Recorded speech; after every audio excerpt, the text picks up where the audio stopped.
はい、皆さんこんにちは、高井です。今回は他のアイドルグループにはない HKT48 の魅力を紹介しようと思います。この動画では数多くある HKT48 の魅力を3つに厳選して紹介します。先に伝えておきますが、応援していて楽しいなど、どのグループにも当てはまるありきたりな話はしません。HKT48 だけの魅力、または他のアイドルグループにはない魅力を紹介します。また動画の後半では逆に今の HKT48 の課題や悪いところも話をします。良いところだけではなく悪いところも伝えることで説得力のある話ができると思います。この動画を見て HKT48 というグループに興味を持っていただけると嬉しいです。本題に入る前に初めて僕の動画を見る人が多いと思うので、ここで簡単にこのチャンネルと僕自身について話をさせてください。このチャンネルでは HKT48 を専門に動画投稿しています。劇場公演やコンサート、おしゃべり会などの現場実況や各イベントの参加方法を月末に来月のイベント日程の紹介もしています。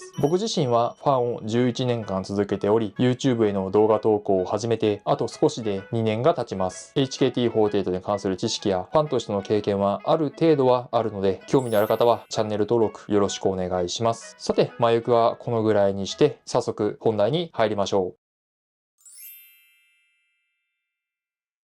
それでは HKT48 の魅力を一つずつ話していきます。まず一つ目はスキャンダルがないことです。いきなり魅力とは少しずれていそうですが、ファンからすれば意外と大事なことです。スキャンダルがないグループやメンバーは安心して応援することができます。そしてファンのほとんどはメンバーにできるだけ長くグループに在籍してほしいと思っています。ファンは若いメンバーが好きと昔からよく聞きますが、その主な理由は長い期間応援できるからです。またスキャンダルがないことはファンだけではなくメンバーにとっても大事です。ファンとの信頼関係を強め、確実に人気を上げていくことができます。さらにスタッフさんなどの関係者から高い評価を得やすく、新しい仕事をもらえる機会も増えます。以上の理由からスキャンダルがないことは、ファンはもちろんメンバーやグループ、関係者にとって非常に大事です。このスキャンダルが HKT48 はほとんどありません。他の48グループ、特にそれ以外のアイドルグループは年に1回はスキャンダルが出ますが、HKT48 はグループができて13年間のうちほとんど出ていません。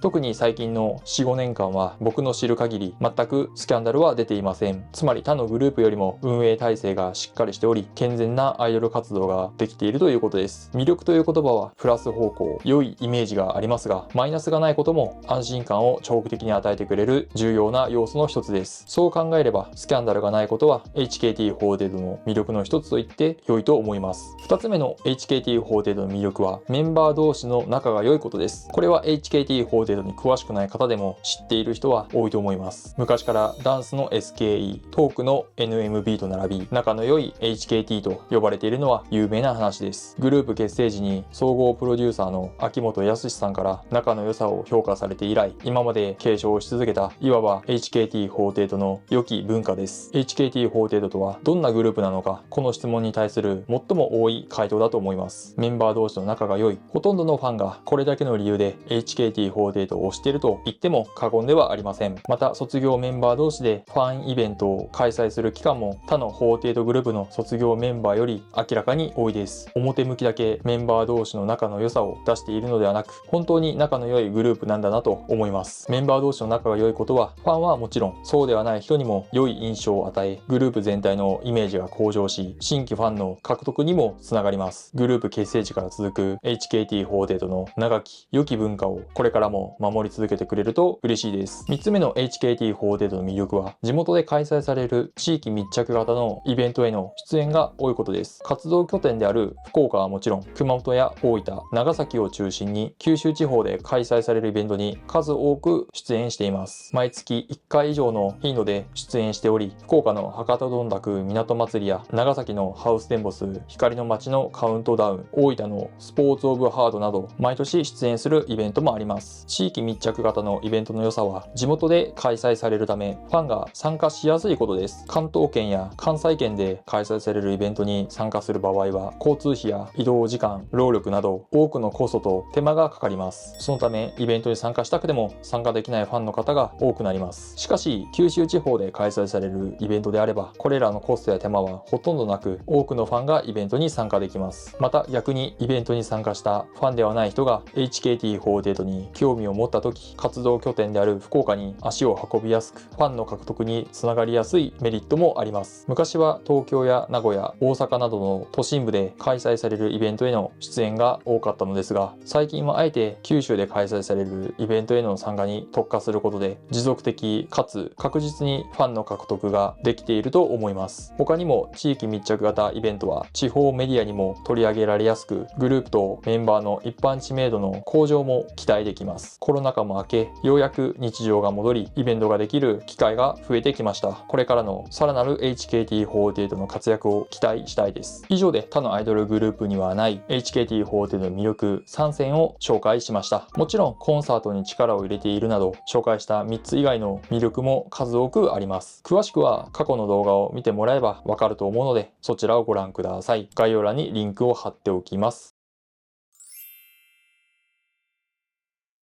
それではこの後は冒頭で伝えていたように、今の HKT48 の課題や悪いところを話していこうと思います。結論から言えば、グループ全体の目標や夢がわからないところです。メンバー個人としての目標や夢は各自あるとは思いますが、HKT48 としての目標や夢はないように感じます。もしかするとグループとしての目標自体はあるのかもしれませんが、我々ファンには伝わっていないのが現状です。実は以前、僕の動画のコメント欄に今の HKT は学校ですかとコメントが来たことがありました。確かに言われてみれば、卒業後の芸能活動のためスキルや経験を積む目的で入学する専門学校のようなグループになっているのかもしれません。そう考えればグループとしての目標がないのも頷けます。全盛期の頃と比べてプロのアイドルグループから芸能の専門学校に変わったイメージですね。しかしそれでは多くのファンから応援してもらうことはできないと思います。もちろん昔からファンを続けている古参のファンの方は応援してくれると思いますが、新規ファンの方、もしくは少し興味がある程度の人はグループを応援する理由がわからないと思います。その結果、ファンが増えないどころかコロナの影響で人気が低迷し、残念ながら284席ある劇場公演は毎回定員割れ、コンサートは1770席ある地元の公民館ですら満席にならないのが現状です。全盛期の頃は約3万人を収容できる埼玉スーパーアリーナを即完売できるほどの人気があっただけに、このギャップには呆然とします。原因はメンバーの全国的な知名度の低さや活動拠点が地方であるがゆえに全国的なファン層の獲得が難しいこと、東京や大阪、名古屋などの大都市と比べて市場規模が小さいことなども挙げられますが、まずはグループとしての目標を明確にし、何を目指して活動をしているのかファンに伝えることが大事だと思います。